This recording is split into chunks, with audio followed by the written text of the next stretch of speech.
It's my pleasure to welcome you here to the Clark Howard Show, where our mission is to serve you with advice and information that empowers you so you make better financial decisions in your life. And I hope one of those decisions you'll make is to subscribe to our free daily newsletter at clark.com/newsletter. You're going to get so much information that empowers you and fattens that wallet of yours. Today, auto theft has been such a bad, ugly thing. Oh, man, I heard a story on an airplane just last week from a gentleman whose brand new car was stolen out of a parking lot right after he'd walked away. So I've got an easy, cheap fix for you that will help prevent this. I also have some key warnings for you if you're looking for a remote job. As unfortunately, we're hearing a lot of job seekers that are getting ripped off when they're looking for work. So this one is news of the weird. You park your car, and most often this is happening at home at night. You park your car not in a garage. Maybe you don't have one, or maybe you just have a carport. Maybe you have to park on the street. And you go inside and get up the next morning and you go out, the car is gone. Or you're in a parking lot, like the fellow who's sitting next to me on an airplane telling me his story, and you're walking away from your car, and right after you walk away, the car is stolen. So what's going on? You know how for your credit cards all have those RFID signals, and you got to be aware that having an RFID wallet is a good idea because criminals can steal that signal out of the air. Well, that same kind of idea is what car thieves are using. Instead of having to bash your window and all that, they're just intercepting your signal. So you can have your key in like a key box. You know, in our family, we walk inside, we drop our keys in the key box so we always remember where they are. Criminals are able to, in many cases, intercept those signals, and then next thing you know, your vehicle's gone, maybe never to be seen again. So they're like outside in your driveway. Outside in your driveway. They make a duplicate or whatever. Right then and there, and they're gone with the wind. Yeah. Yeah. So what does it cost to prevent this crime? How much, Christa, do you think it costs to actually prevent the crime? I sneaked a peek. You did? You cheater. Sorry. Okay, it costs as little as $1. Or if you're one of those big Amazon spenders. I was going to say $5. No, Amazon people tend to spend $10. Okay. But if you shop around, you'll pay $1, $3, $5, whatever, for a key holder that blocks the signal from being intercepted. And I'd seen people using them. I didn't know why people were doing it. There were people who are a lot smarter than we are, Christa, who already knew this. But I've seen people with these little teeny fob pouches. And that's what they're for, is to prevent the signal. So when they get out of their vehicle, they put the key in their pouch, is in their pocket, or a woman in a purse, and they walk away, and there's no signal for the criminal to intercept, duplicate your key, and be off. According to stuff I read from, it was one of the insurance regulatory groups or trade groups, that a criminal can duplicate in seconds, and in far less than a minute, they've already stolen your vehicle. And that's where these cheap pouches come into play. So if you just do key fob pouch as a search on, if you want to spend the Amazon money, you can do it there. I think we have some links in the show notes to some. Really? We're going to put some You're in there, so far ahead of me. Just so it's Why easy. am I even saying that stuff? But this is a simple way to prevent a nasty crime. So the gentleman next to me on the plane, told me his vehicle was ultimately recovered all the way across the country 4 months later. Wow. Somebody had quite a joyride. Yeah, 4 months worth. That's crazy. All right, you want to go to questions? Yep, I'm ready. Okay, Alex, I didn't get the state. I'm sorry, Alex. Says, hello, Clark. I hear you rave about how beautiful Japan is and how inexpensive it is to visit. I was planning a trip out there with some friends after we graduate college, and we were wondering how you're able to make the trip decently cheap.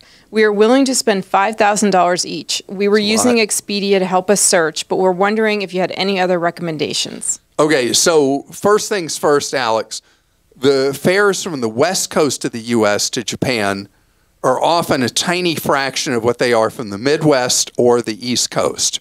I live on the East Coast, and we flew a domestic flight, ultra cheap, to California, flew out of Los Angeles. The fare, including the positioning flight from the East Coast to Los Angeles, the total was 40% of what the fare was from the East Coast. So you cut your price 60% right away by buying 2 tickets, one to the West Coast and one on to Japan. Right now, and it changes all the time, of the big 3 West Coast gateways to Asia, which are LA, San Francisco, and Seattle, right now, LA fares are cheaper to Japan than they are from Seattle or San Francisco. But that's just right now. You want to try all 3.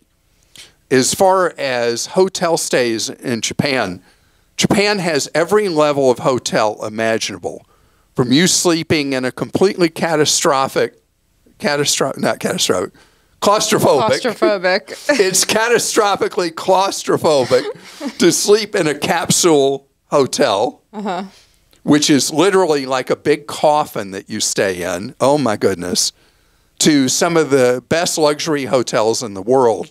They're all much cheaper than normal because of the decline in the value of the Japanese yen versus the US dollar. In fact, everything felt so crazy affordable while we were in Japan, it was ridiculous. This is my 4th trip to Japan I just returned from. And it was by far the least expensive of them. Public transit in Japan is crazy good. The subway lines in the big cities are safer than safe could be. The floors of the train cars and of the platforms are so clean, I would eat off the floors. They're so clean. Wow. And no sense of crime anywhere. So using Expedia. There have been so many customer no service complaints that I see posted everywhere about Expedia. I would be really cautious using Expedia. They have core customer no service issues clearly from everything being written about them. If you're thinking about flights, shop Google Flights or Hopper to find, and then go book direct with the airline you're going to fly on, or through a travel agent where you're dealing with an actual human agent. As far as logistics, I bought no tours, nothing like that. We just traveled around, but that's my travel style. We did as much or as little each day as we wanted to. You can buy a SIM when you get to Japan, tourist SIM. They'll have a lot of data for like no money at all. 30 gig SIM, no, it was a 50 gig SIM, was $20 equivalent US. And that's way more than enough data for even a long trip to Japan. And it was super user-friendly and easy. Make sure on your iPhone or your Android before you go, you download Google Translate and preload Japanese on it. And it will deal with a world of issues you might have otherwise by being able to use Google Translate. Awesome. And we have more information on booking hotels for a deal, not specifically to Japan, but we have a lot of travel information on Clark.com. But I'll quickly say my nephew just got back from Japan with his buddies on the cheap, so I'll have to ask him too. But if I'm going somewhere, I choose the cities I want to hit, and then you do research on hotels in the class that you're willing to stay in, you know, as cheaply as you want, and find maybe what the best ones are, and then use several sites to search and find the best deals, right? I want to say something. Most Americans will go to Nara and Kyoto. Kyoto is intensely crowded, as I just experienced right now. It's being loved to death by tourists from around the world. And it is a more difficult slog in Kyoto than normal. But we stayed in Osaka for half of our trip and used it as a base and used Japan Rail Pass to go to Hiroshima, to go to Nara, to go to Kyoto, to go around. And we also did something I'd never done before in my 3 prior trips. We went to the other coast of Japan, the lightly populated side of Japan, and went to Kanazawa, which is a really fun area of Japan, probably good for a couple of day visit if you want to do something away from the normal East Coast corridor that Americans tend to go, Tokyo, Osaka, down to Hiroshima. Awesome. Okay, Lucas in California says, I opened a TDF 2555 at Vanguard after Clark gave that advice. Right now, it's in my brokerage account, but I've read and heard that I should instead have the TDF in a tax-advantaged account, like an IRA or Roth. Can you explain why and the advantages and disadvantages of doing this? Thanks for all the great info you put out there. Thank you very much, Lucas. So a target retirement fund from any company should only be held inside a Roth or traditional IRA, 401k, or equivalent. You don't ever want it in a taxable brokerage account, because the way a target retirement fund is set up, where the mix of investments is dynamic and continually changes over the years, you will suffer taxes that you have to pay. That what I would say, if you're building up money for the future, that's not necessarily for retirement with that target date for 31 years from now, what I would do is I'd put my money in a simple mix of broad market index funds. Total stock market index fund, which would be a US-based international index fund for a portion of your money. Vanguard would say roughly 30% of your money should be in the international. And then maybe a bond index fund. And a mix of 3 funds would replicate in many ways a lot of what you'd have at a younger age, what would be in a target date fund. But there'd be no trading activity you'd have to worry about like you would inside a target date fund. So now the issue you face, if you were to sell your target date 2025 now, you're going to generate taxes by selling it to then put the money in the index funds I'm talking about. So it may be the best strategy is for you to hold what you have in the target date fund, but any future contributions in that brokerage account go into the broad index funds instead. And Ashley in Michigan says, my son is 16 and just got his first job. How much of his paycheck do you recommend he place into a Roth, and who do you recommend for the Roth? All of it in the Roth. As much as your 16-year-old, because you know your 16-year-old doesn't have rent or mortgage to pay, doesn't have all the normal expenses of an adult. So as much as they can save that they can pop into the Roth, I want them to do. And the reason is that money saved as a teen is powerful. Every dollar saved as a teen in a Roth is so much more valuable than a dollar put in someone's 20s or 30s or 40s and on like that, because of the compounding effect of time in the market. We were just talking about target date funds. Your 16-year-old could probably buy, I wonder if they go past 2065, 2070, whatever, as far out as you can buy. That would be what would be appropriate, Ashley, for your 16-year-old. And so the more your son is willing to save, the more value he's going to develop down the road. As far as where, I really like my 3 favorite children, obviously, for this. Fidelity, Schwab, or Vanguard. Vanguard tends to have the lowest cost, but the costs are so low on these target date funds with all three that it's going to be really cheap regardless.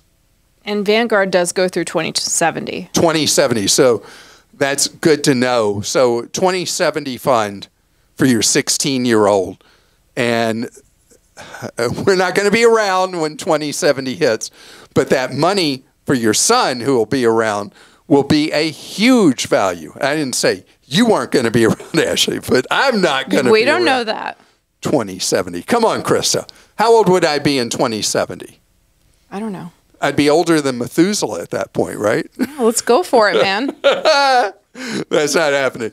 But what is happening coming straight ahead, we're going to talk about why work from home is so exceedingly popular at a time that the number of postings for work from home are declining from employers. And that's making people looking for work from home more desperate and being more likely and susceptible to being taken in scams. I want to tell you what to watch for. So Christa and I argue about work from home because the number of legitimate work from home jobs so much higher, Christa, than they were pre-pandemic. Oh, yeah. But so much lower than they were a couple of years ago as work has so heavily shifted back into offices. But we as humans suffer from what's known as recency bias. We get used to the way things have been of late. People got used to, and for so many people it works so much better for their lives being able to work from home, that now it's like people, that's what they want, and that's what they expect. The marketplace isn't generating enough job listings to deal with the greatly enhanced demand for people being able to work remotely. What we used to call work from home, now called remote work. And so criminals see opportunity. They see blood in the water. They're taking advantage. And so the scam activity with work at home or remote work listings is really, really, really ugly. So I want you to know key tip-offs. One of the areas that has been so frequent, and we've had questions about it repeatedly, is when you're asked, before you've even been through any kind of real meaningful screening for a job, you're asked for your Social Security number. You may even be asked for bank routing and transit numbers, account numbers, for them to deposit your paychecks to. When very early in a process, you're asked for social, and remember, your only connection may be through email or some kind of online chat or something like that. Who are you actually talking to? Are you talking to a real employer? You don't know. When they're asking you for that social really early, or even more deadly, they're asking for your transit numbers, what this is about almost always is flat out theft of funds, identity theft and theft of your money. Because they probably by that point have your full name, they have your address, they've got all the key data once you've given your Social Security number, and even worse, you've given that transit number from your check, from the bottom of your check, supposedly for direct deposit of pay. And next thing you know is you're in this job search, you got no money, and somebody's applying for credit cards as if they're you. Be aware how common it is today because of the fact that the interviews are also remote, that you have to be very, very cautious that you're dealing with a real employer and not a fake one. So if you are interviewing for a job with a company, maybe even a well-known and recognized company, and you're trying to figure out, is this job recruitment process legit? You go to the company's own website, go to their employment section, and you'll be able to see, match up or not. Are you dealing with the actual real company or not? And it's so very common that you are getting scammed. And a lot of times these crooks will pretend, oh, I'm an outside recruiter representing blah, blah, blah company. For a remote hire position, not for an executive level or high technical position, almost never would that be how it's working. So be very, very skeptical of the offer you're receiving. Also, if it is all legit, is it a good opportunity for you or a dead end? Like, what is the career track you'd be on? Is there one at all? Or is it just you're filling a role for as long or as short as they say? Are you going to be paid as an independent contractor, where you're responsible for all your own taxes, double Social Security and all that? Or are you being paid as an employee of this company? So just because you're looking to pick up work part-time, often with remote work, or you're looking for a full-time opportunity, you've got to be aware of the 1-2 punch. One, the problems of the fraudulent posts of jobs. And unfortunately today, I'm going to be really terrible and say that most postings for remote work are bogus. Most are bogus. But if you get past the ones that are phony, is the job you're looking for that is legit, that's being offered, is it really a good opportunity for you? And often if you're looking for something part-time, you may not be really processing these things.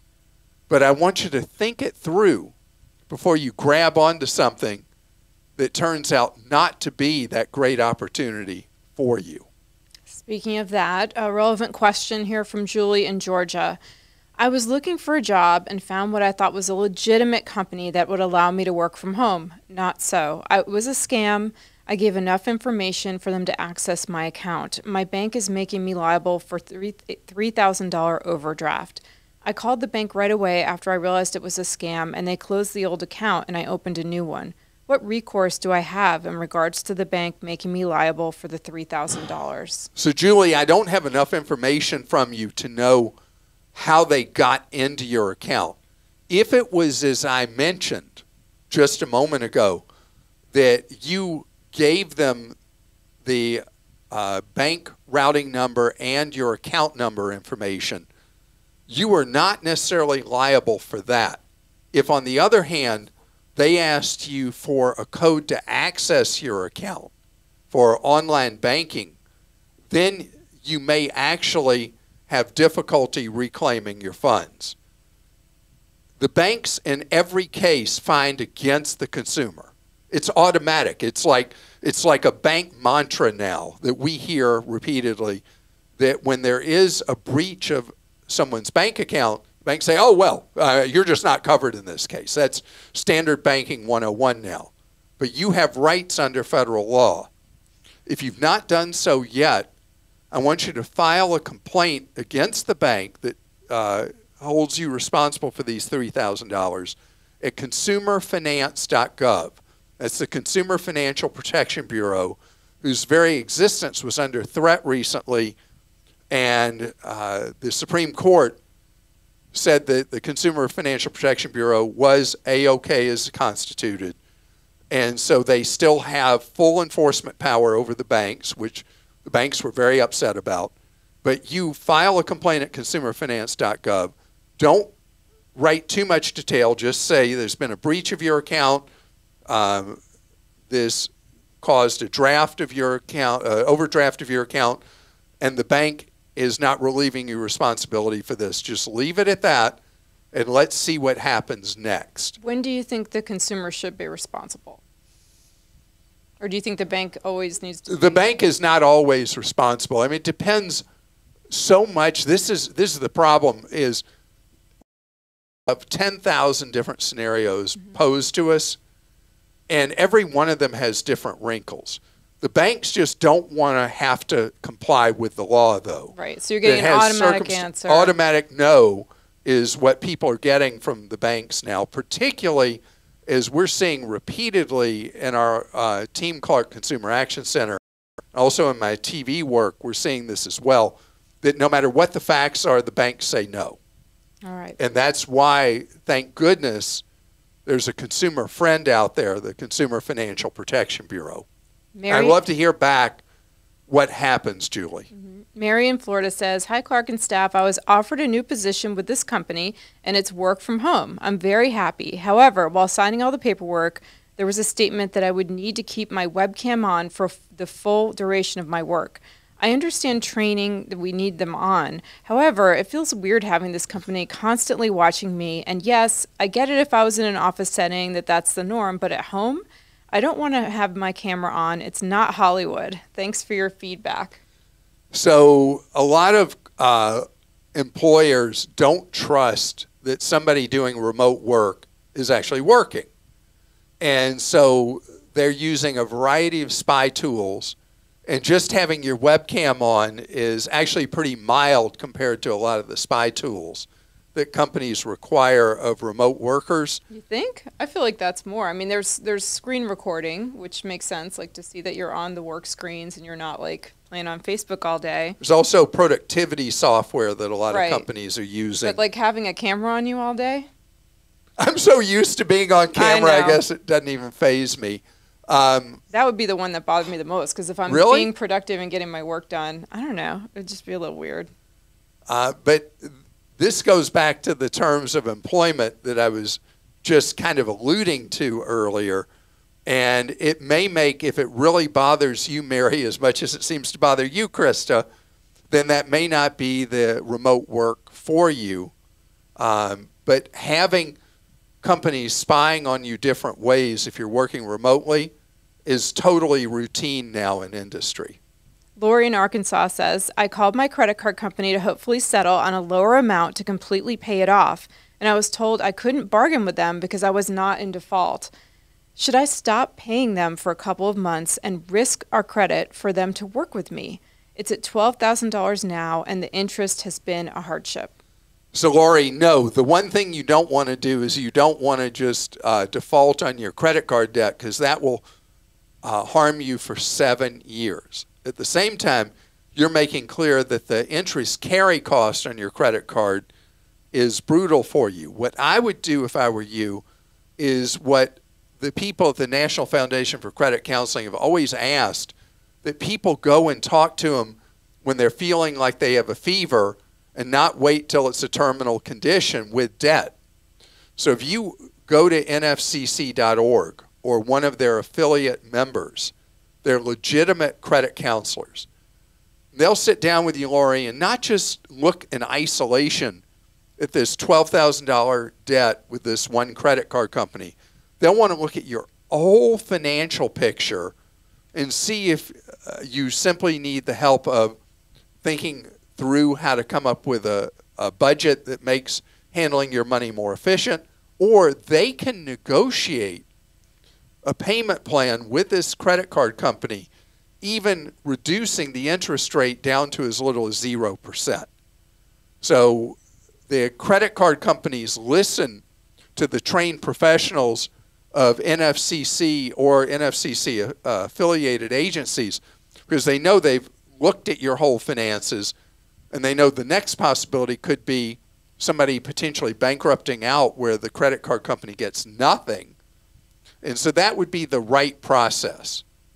And it may be that an NFCC or affiliate counselor works with you either in person or virtually and says, you know, you can handle this. Here's what you need to do to get it done. Or they may say, nope, I see where you're coming from, and we're going to see what we can negotiate for you.